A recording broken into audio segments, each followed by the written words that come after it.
내일장 증권통 토마토 투자클럽 하재누리 전문가입니다. 네, 반갑습니다. 네, 안녕하십니까. 예, 자, 오늘 시장은 어떻게 대응을 하셨는지요? 오늘 뉴욕 증시가 신고가 기록하고 우리가 이제 시장에 들어왔잖아요. 네. 그래서 좀 올라가겠거니 하는 생각들은 대부분 이제 할 수 있었던 모습인데, 사실 거래는 또 썩 많이 안 됐어요. 그래서 아침 동시호가에 동시호가 전에 우리 보면 예상호가 많이 나오잖아요. 그래서 예상호가에 비교적 거래를 좀 가짜지만 시켰던 그런 종목 중심으로 해서 장 시작 전에 종목을 선별했더니 그런 대로 시장의 흐름하고 맞물려서 진행이 됐거든요. 그러니까 결국 지금은 거래가 없기 때문에 거래가 어떤 시점에 생기는지는 알 수가 없으니까 저도 그런 빌미가 생기는 종목을 본다면 뭐 나름대로 좀 기회는 생기는 시장이라고 봐야 될 것 같습니다. 예, 내일장의 체크포인트 3가지입니다. 화면으로 정리해보죠. 첫 번째, 1990선에서 2000선 거래량 여부. 두 번째, 중국 시장의 거래량 연속 증가 여부. 세 번째, 외국인 선물 매수 연속성 확인입니다. 네, 우리 시장, 중국 시장의 거래량, 또 외국인까지 이렇게 중요하게 보시는데요. 먼저 첫 번째 코스피. 이제 오늘 1990선 부근을 도전했었는데, 네네. 이제 이 앞으로 그 선에서 한 2000선까지의 거래량 증가 여부가 왜 중요하게 될까요? 우리가 그동안에 이제 2000수만 오면 부딪히고 하는 게 이제 익숙해졌습니다. 그러면 지금 요 시점에도 거래가 없기 때문에 2000수 오면 또 그러지 않을까 하는 생각들을 가지고 보겠죠. 이미 학습 효과는 많이 거기에 적응이 됐기 때문에요. 근데 지금 거래가 늘지는 않습니다. 오늘 포함해 최근 들어 이제 거래 대금이 4조가 되는 적도 없을 정도로 거의 평이하게 진행이 되는 모습이기 때문에 오늘 지수가 올라서긴 했습니다. 다만 이게 계속된 상승으로 갈 거라면 적어도 내일 올라가서 1990 또 2000선에 부딪혔더라도 안 올라가더라도 거기서 거래는 증가돼야 될 겁니다. 그래야만 시장 관심이 집중될 수 있겠죠. 근데 거래가 만약에 안 늘어난다면 2000포인트에 여러 번 물려있던 물량들이 그냥 나모르게 나는 몰라라 하고 있진 않을 거라는 얘기죠. 그럼 그 물량들은 하시라도 매물화될 수 있는 대기 매도 물량이 되기 때문에 여차에서 매수세가 위축되는 모습을 보인다면 상대적으로 매도 규모가 크지 않더라도 그 힘이 커질 수 있겠죠. 그래서 그런 것 때문에 적어도 10포인트밖에 안 되는 그런 밴드, 아주 좁은 밴드지만은 거기서 거래는 반드시 증가돼 줘야만 지금 이 시장 상황을 일단 뚫고 나갈 수 있는 빌미가 될 수 있을 것 같습니다. 예, 거래량이 시장의 방향성을 확보시키는 어떤 요인이 된다. 그렇습니다. 예, 이런 말씀이시네요. 네. 그러면 거래량 없이 2000선까지 간다면 다시 또 1950까지도 좀 내려간다고 생각을 해야 되나요? 1950까지는 안 가더라도 다시 또 70까지 내려올 수 있는 가능성은 분명히 열려 있는 거죠. 지금 종목별로 아니면 시장별로 섹터별로 보더라도 대기 매수세가 많은 그런 섹터나 종목이 없습니다. 그거는 매도세가 조금만 커지면 금방 또 위축될 수 있는 상황이거든요. 그걸 타개하려면 거래가 반드시 필요한 거죠. 예, 거래량이 시장의 심리와 또 방향성을 담보하는 그렇습니다. 지표가 된다는 말씀이시네요. 네.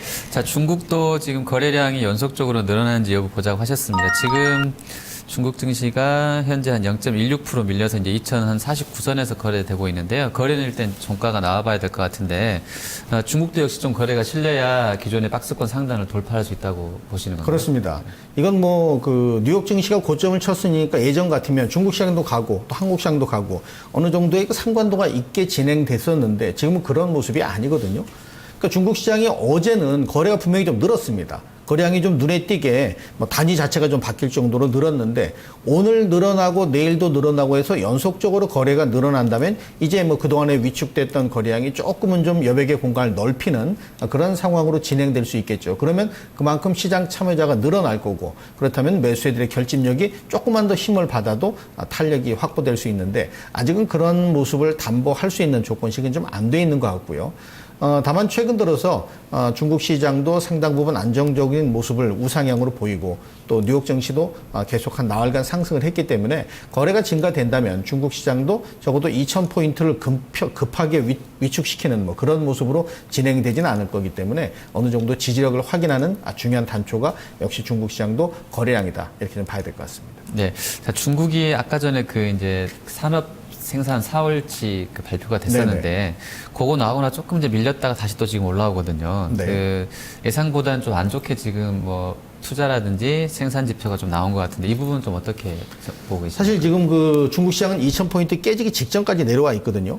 그럼 만약에 2000포인트가 깨진다면은 이 빌미거리가 있어야 될 거 아니에요. 근데 말씀하신 어떤 지표가 빌미거리로 만들어져 있긴 합니다. 그럼 밀릴 수는 있는 거죠. 근데 그거를 커버할 수 있는 게 거래량이기 때문에 거래량이 늘어나 준다면 그런 부분에 대한 우려감이 상당 부분 거기서 희석이 될 수 있다는 거죠. 그렇게 된다면 지금 나와 있는 지표의 우려감은 거래량으로 인해서 상당 부분 상쇄될 수 있다. 뭐 이런 그 방향으로 좀 보시는 게 좋을 것 같습니다. 예, 중국 증시도 박스권을 돌파하면 우리 증시에 도움이 될 거라고 보시는 것 같은데 네. 거래량이 과연 증가될 수 있는가 그 가능성을 얼마나 보시는지 좀 여쭙고 싶습니다. 6월에 IPO 물량이 굉장히 그렇죠. 많다. 예, 뭐 기업이 600개, 한 700개 가까이 이렇게 네. 또 IPO 대기하고 있다고 하는데 뭐 한 단기간으로 6월까지 했을 때 거래량이 증가할 수 있을 만한 게 뭐 있을까요? 사실 거래가 증가되기 위해서는 우리 같은 우리 입장에서만 아주 단면적으로 본다면 우리 원화 가치가 평가 절상이 되고 있잖아요. 이렇게 되면 별로 그렇게 좋은 모양이 아닌데 중국도 사실 위엔화에 대한 문제가 지금 최근 들어서 언급이 거의 없습니다만은 위엔화 문제가 상당 부분 의미가 있게 작용이 될 수 있는 거. 위엔화가 안정감을 찾아야 되겠죠. 그리고 말씀하신 대로 IPO가 줄줄이 대기하고 있습니다. 이 물량들이 시장으로 나오는 건 좋은데 거기에 돈이 들어간단 말이죠. 그 IPO에 들어간 돈이나 중국 증권 시장에 들어가는 돈은 같은 돈일 거라는 얘기를 본다면 이 중국 시장이 거래가 늘어날 수 있는 객관적인 자료는 지금 상당히 부족합니다. 그렇기 때문에 뭐 IPO가 돼서 돈이 글로 빠져나간다 하더라도 지금 이 상태에서 거래가 늘기 위해서는 중국 시장의 위엔화의 안정감이 좀 확인된다면 뭐 경제에 대한 기대감이 커질 수 있기 때문에 거래는 점진적으로 늘어날 가능성이 퍼센테이지로 물어보셨으니까 퍼센테이지로 답변 드리면 50%는 안 되고 한 49% 조금 좀 부족한 면이 있다고 봐야 될 것 같습니다. 그렇군요. 세 번째 체크 포인트는 외국인 선물 매수의 연속성을 확인하자라고 하셨습니다. 뭐 아까 허 의원님이 어제 오늘 선물에서 외국인이 한 8천 계약 샀다. 예, 네네. 지금 그렇게 지금 이틀째 좀 매수 강도가 좀 커지는 듯 하거든요. 예, 앞으로 이러한 부분의 연속성이 된다면 지수는 올라간다 이런 의미신가요? 일단 그 프로그램이라고 하는 것은 최근 들어서 거래가 없는, 뭐 최근뿐 아니라 거래가 없는 시장에서는 프로그램도 하나의 매수 주체로 봐야 되거든요. 근데 프로그램이 어제 오늘 빼놓고는 또 외국인들이 집중적인 매도를 했었던 상황이 지수 눌림하고 얼비슷하게 진행이 됐었단 말이죠. 그럼 오늘 지수가 올라간 것도 프로그램에 상당 부분 영향을 받았다면 프로그래밍이 적극적으로 시장에 개입을 하면 지수 2,000포인트 위로 올라갈 가능성도 어느 정도 있다라고 봅니다. 우리가 뭐 근자에 보더라도 지수 2,000포인트 왔을 때 프로그램에 의해서 좌우된 경우가 많았기 때문에 지금 프로그램이 매수의 연속성을 보인다면 상대적으로 지수가 올라갈 수 있는데 중요한 힘을 만들 수 있는 만큼 지수 상승에는 역할을 분명히 할 수 있을 것 같습니다. 네. 네. 자, 내일장 이제 유망 업종 한번 골라봐야 될 텐데요. 오늘은 글쎄요, 일단 뭐 소재 산업재가 좀 강했던 것 같아요. 내일장은 좀 어떤 쪽이 좀 좋을 것으로 보십니까? 일단 뭐 거래가 없기 때문에 사실 저는 거래가 지금 한 3억 5천에 4억 주 된다면은 인덱스 관련 종목군 쪽으로 시각을 좀 바꿔도 좋을 것 같은데 지금 그게 안 되거든요. 그래서 내일 그 주목할 그 섹터를 철강 금속 업종에서 좀 찾아봤는데요. 네. 이 철강 금속 업종은 아시겠지만 사실 종목이 많이 포진돼 있지는 않습니다. 그리고 영향력 있는 종목이 몇 개 안 되는 뭐 그런 그 섹터 중에 하나인데, 일단 오늘 같은 경우 보면은 이 철강 금속 업종이 장중에 이제 화면 나가는 건 장중에 제가 이제 캡처를 해서 보여드리는 건데요. 이 철강 금속 업종이 최근 들어서 거래가 점진적으로 좀 늘어납니다. 하루 이틀 거래가 아니라 일정한 어떤 그 기간을 두고 봤을 때 거래가 좀 늘어나는 모습을 보이는데, 이런 것들을 위해 제가 보조지표 4개를 올려놨는데요.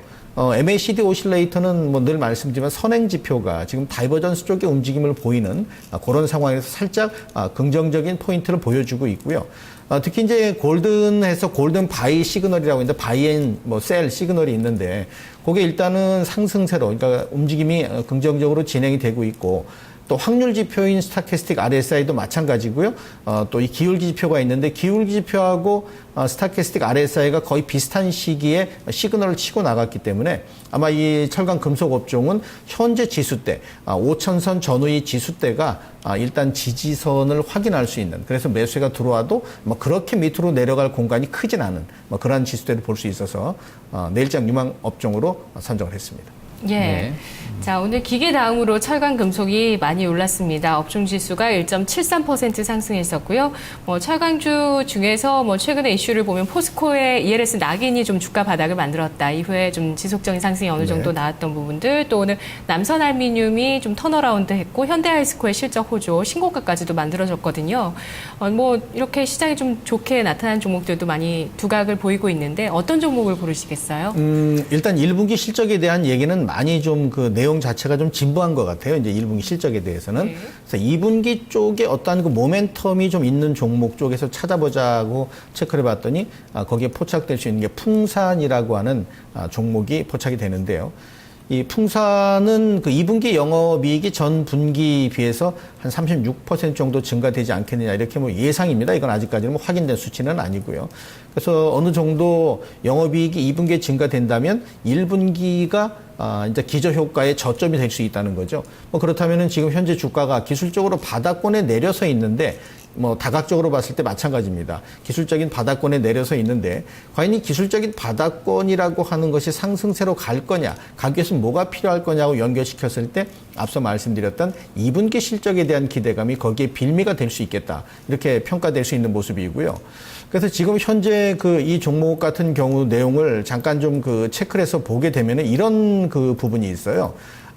일단 지금 현재 이런 종목들, 풍산 같은 종목들을 보게 되면은 실질적으로 수급이 대단히 강하거나 공격적이거나 그렇지는 않습니다.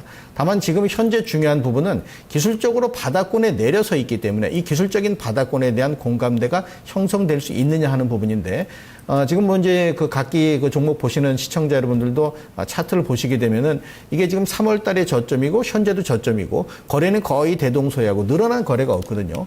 이렇게 돼 있다면은 이유가 없었습니다. 철강 업종, 금속 업종이 하락하는 데는 아까 말씀하신 포스코의 역할이 컸지만 올라갈 만한 이슈를 제시하지를 못했었거든요. 근데 2분기 실적이라고 하는 것을 가지고 일단 제시를 하게 되면은 나름대로 그러한 것이 또 빌미가 될 수 있는 모습이 있겠고요. 자, 또 한 가지는 최근 시장이 거래가 없다는 건 여러 번 강조 말씀을 드립니다만 거래가 없는 시장에서는요, 공매도 규모가 상대적으로 커지면 절대 수치를 말씀드릴 수는 없더라도 상대적으로 뭘 보시면 되냐면 공매도 비율이 전체 거래량이 10%다, 15%다 이렇게 되면은 그 종목은 거래가 없는 시장에서는 영 힘을 못 씁니다. 근데 풍산 같은 경우는 공매도가 거의 없죠. 물론 공매도를 때려낼 만큼 주가가 높지도 않기 때문에 없을 수도 있겠습니다만 2분기 실적이 호전될 거다라고 하는데 여기다 공매도 치게 되면은 어리석은 매매가 될 수 있기 때문에 그런 매도세가 없다는 얘기죠. 그러면 상대적으로 수급은 공매도가 없다면 다른 매수세들이 유입됐을 때 상대적으로 탄력적인 모습이 될 수가 있습니다. 따라서 풍산 같은 경우는 기술적인 부분과 그다음에 현재 나와 있는 수급적인 부분을 가지고 봤을 때 접근 가능성이 유효하다 이렇게 볼 수 있겠습니다. 예, 사실 시장에서는 그 실적 얘기할 때 2분기 실적도 관심 있게 두면서 그런 전망이 좋은 종목이 또 실적 시즌 본격화되기 전에 좀 오르기도 했었거든요. 그런데 그렇죠. 이 종목 보면은 실적 전망이 좋은데 좀 말씀 들어보니까 참 소외주였다 이런 생각이 들거든요. 자, 지금 지수가 이제 좀 올라갈 수 있는 것도 사실은 답보 상황이긴 하지만 이런 소외주들, 풍산 같은 경우 단기적인 전략을 세우십니까? 어떠십니까? 전략 주시죠. 네, 이 종목 같은 경우는 좀 기본적으로 보면 올 초 1월 달 초 매매되면서 고점이고 그다음에 계속해서 흘러내리는 추세였어요. 들쭉날쭉하면서. 그럼 지금 계속 바닥권까지 내려왔다면 단기적으로도 유효할 것으로 보입니다만은 사실 안정적인 종목이 단기적으로 수익을 많이 주진 않습니다. 다만 안정적인 종목은 확률상 내려갈 확률보단 올라갈 확률의 경우의 수가 많다라고 본다면 시간 투자하고 주가 움직임하고 비례할 수가 있겠죠. 물론 단기적으로 좀 일단은 말씀을 드리겠습니다만 중기적인 모습은 2분기 실적이 확인될 수 있는 시점까지 끌어가 볼 수 있는 종목으로서는 큰 문제가 없다 이렇게 좀 볼 수 있겠고요. 매수가는 가격권대는 내일 아침 시초가 이렇게 설정하겠습니다. 왜냐하면 지금 현재 가격권대가 전저점 바닥권이기 때문에 100원, 200원의 가격을 기술적으로 잘라서 설정할 필요는 없습니다. 그래서 시초가를 매수 가는 가격권대를 보겠고요. 목표가는 26,800원. 그리고 손절가는 23,500원을 설정할 건데요. 사실 주가 움직임이 가격권대라고 지금 이제 설정드린 가격권대가 그나마 거래가 많이 안 됐지만 그 중에서도 거래가 좀 물려있는 가격권대이기 때문에 현재 거래가 없는 상황에서 치고 나가긴 버겁다는 차원에서 단기 매도 가는 가격권을 설정해 드렸습니다. 예, 알겠습니다. 수익률은 10%는 안 되고요. 좀 눈높이를 낮게 해서 지금 전략을 세우시는 것 같은데 풍산 내일장의 공략주로 알아봤습니다. 네, 코스피가 21선까지 회복이 나왔습니다. 아직 21선이 떨어지고 있긴 합니다만 일단 1차적으로 21선 회복에 대한 그 의미는 있는 것 같습니다. 추가적인 상승이 기대가 되는데요. 내일 장세에서도 또 오늘 강세에 보였던 종목군들 포함한 더 추가적인 상승을 기대해 보겠습니다. 시청해주신 여러분 고맙습니다.